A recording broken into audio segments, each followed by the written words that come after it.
You have watched them over the years here on the news. We're talking about these high-speed, dangerous police chases. But with the number of people being killed during police pursuits on the rise here in Texas, there is now a call for action, something that wants to be done and needs to be done about this. A call now coming from the federal government to reduce those high-speed chases. Tonight, investigative reporter Brian New is digging into the consequences of police chases and the consequences of not chasing. Going to be going westbound at 2500 Whiteland. When suspects take off, That's why the tollway of what kind of vehicle, sir? it's the job of police officers Oh my God! to catch them. We exist to make communities safer. And he's going 35 southbound. But high-speed police chases come at a risk. He just wrecked out at the Royal Lane exit. According to federal crash data, on average, more than 350 people are killed in the U.S. every year in police pursuits. Nearly a third of those, according to studies, are innocent bystanders. And we're talking about an innocent person who was going about the business of their day. And in the process of doing that, he was killed. He was killed. So back in July on a Thursday, right around 6 p.m., Fort Worth police officers were alerted of a stolen car. And when they tried to pull it over, it took off down Evans Avenue here. And in that moment, those officers had to decide, do they let the car go in hopes of catching it later, or do they chase it? They chose to chase.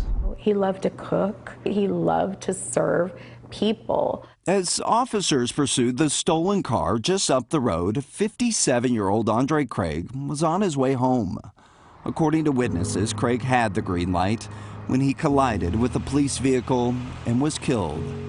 More than 3 months later, the Fort Worth Police Department has not said whether officers followed the department's policy when they chased the stolen car.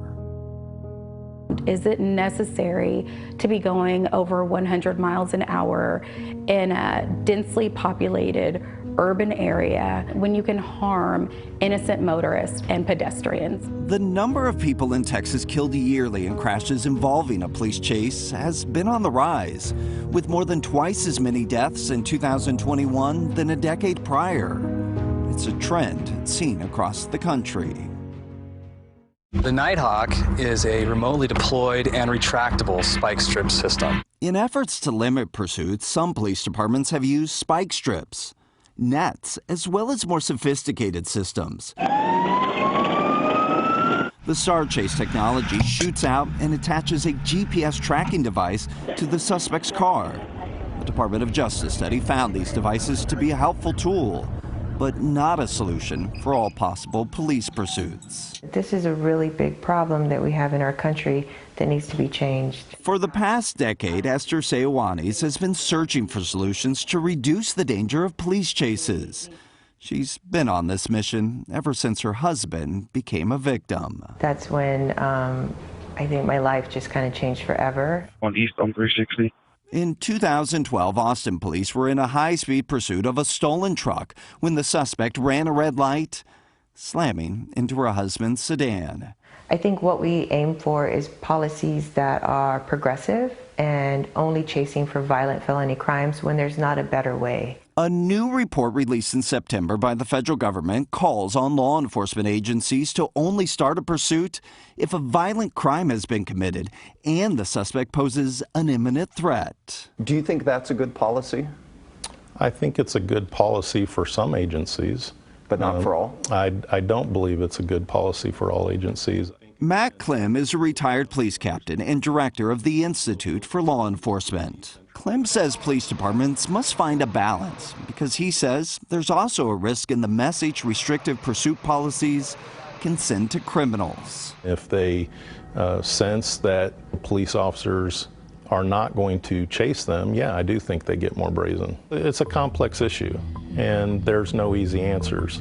According to police data, in the past 5 years, 96% of the time that a Dallas police officer engaged in a vehicle chase, it was for a felony offense or the suspect displayed a gun. This is in line with the Dallas Police Pursuit Policy, a policy the department posts online for anyone to read. But over in Fort Worth, the picture is less clear. Fort Worth police records show since 2018, 51% of the time an officer engaged in a pursuit, it was for a felony offense. 20% of the time it was because the suspect fled a traffic stop. And 24% of the time, department records list the reason as other. Police officials said other often refers to situations where a supervisor has determined there's a danger to the public. When the CBS News Texas I-Team requested a copy of the Fort Worth Police Department's pursuit policy, the department sent the Texas Attorney General's office this letter seeking permission to not release it. We still would like to know what Fort Worth PD's policy is around high-speed pursuits. The Fort Worth Police Department says making its pursuit policy public could give criminals the information they need to elude police. But Andre Craig's family says knowing the policy is the first step towards preventing another innocent person from being killed. The Fort Worth Police Department said the police chase that led to Craig's death is still being investigated, and until it is complete, it is unable to answer any questions about that case. Nicole? I know that's really tough for his family, especially the circumstances on his way to make a life insurance payment. But I want to ask a couple questions. We've got the new federal kind of recommendations. Are police departments taking a step back and saying, okay, we should take a look at our policies and try to apply that, or how are they handling that?